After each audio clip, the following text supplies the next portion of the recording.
We're talking hits with Chase Rice. And Chase, welcome back to the most impactful countdown in country music. Appreciate you, man. It's so good to see you. I'm seeing you in person finally. Yeah. Everything's been on Zoom. I think the first time I met you was probably, it had to be 8 to 10 years ago at a Nashville airport. And I told you who I was. And then instantly you were like, hey, well, check out this song and tell me what you think. And so I listened to one of your songs in the airport. Can't believe I did that.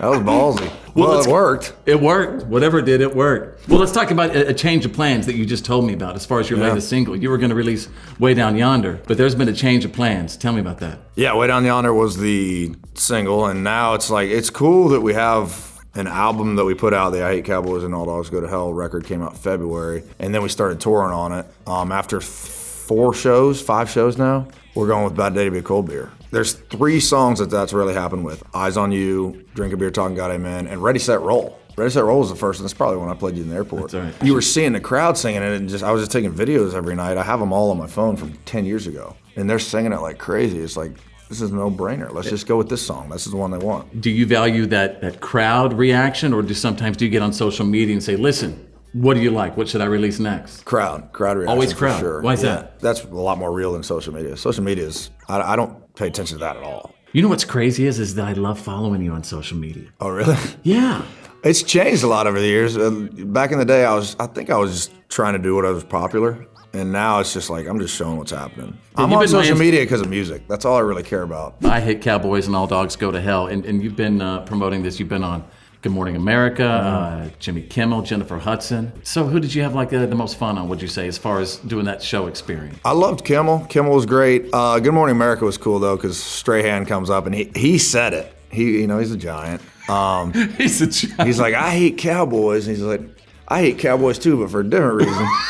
I've been buddies with him now for a couple of years, so it was good to see him. Tamron Hall was great too. That was a live audience. That was new for me, but it was cool. And they're all country music fans. You feel that? Kimmel is, for sure. Yeah. I've done Kimmel 3 times now, which has been really cool. We have not done the other big one. Jimmy Fallon? Jimmy Fallon. Come on, Jimmy. Come on, Jimmy. Do you know why this is going to work? Jelly Roll was on with me recently, and he just, through the Country Top 40, threw out this plea to Taylor Sheridan, the creator of Yellowstone. Jelly Roll wants a role on the show.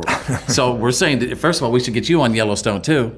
And Jimmy Fallon, what's up? He's right here. Yellowstone would be sick. You'd be great in Yellowstone, man. It'd be a fun one. What would you want to do in Yellowstone? I would rather have a song on Yellowstone than even be on it.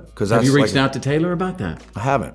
But my management company has Whiskey Myers, and they're all over that. Taylor Sheridan, creator of Yellowstone, you need to watch Bench Seat. You need to watch this video because, not only because of the song, but your acting chops. And I'm saying this, my mother, who is the greatest theater arts teacher in the state of Texas with the most winning record, she said either Chase Rice has had some major theater right back in his day. He's been active in it, or he has lived this, right? I lived it, yeah. So when I wrote the song, I had the video in my head the whole time. While it actually helped me write the song, the video did. And I've never done that. I've never written a video with the song before. But I've gone through a lot of that, what's going on in that video, which is, you just check it out. It's 7.5 minutes. But my dog, Jack, is in it. And I thought the day that I wrote the song, I said, if I'm gonna have a dog in this video, it's gonna be my dog. I've never had a dog before. So I got Jack. He's out at the farm today running around. He's having a good day. But it's really, the song was from my buddy who almost shot himself in the head and didn't because his dog put his head on his lap. He made a joke 3 years after that, didn't kill himself, came back to my house, and he was in a much better place, and he was kind of joking. He said, dude, you should write a song about a guy driving around his truck with his dog. That's the most cliche country thing you could go after, Kind of laughed it off, and then 3 days later I wrote the song. But it's from the dog's perspective the whole time. You don't really know that till the end. You wouldn't even necessarily know it's about a dog. Speaking of Yellowstone, Luke Grimes, I was with him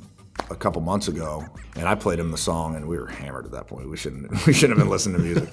Were you sitting by the fireplace? We were out by a fireplace over at in West Nashville, and he said that. He was like, dude, I wouldn't even know that's about a dog if you hadn't told me. Okay. Which is the cool part about the song. You can have your own version of it, but for me it's about Jack and my buddy's dog that saved his life, and it kind of goes down the road of what would happen if you did do it, which kind of just shows the stuff you'll miss, so don't do it. It hits on all cylinders. He is Chase Rice. We are so grateful for what you do for country music and everything you represent for us. This new record's a great representation of me. I couldn't say that, I don't think, about my whole career, but we finally figured out. We got a process, writing songs on guitar, Oscar Charles producing, and it's really good, so I'm proud of it. We're talking hits with Chase Rice.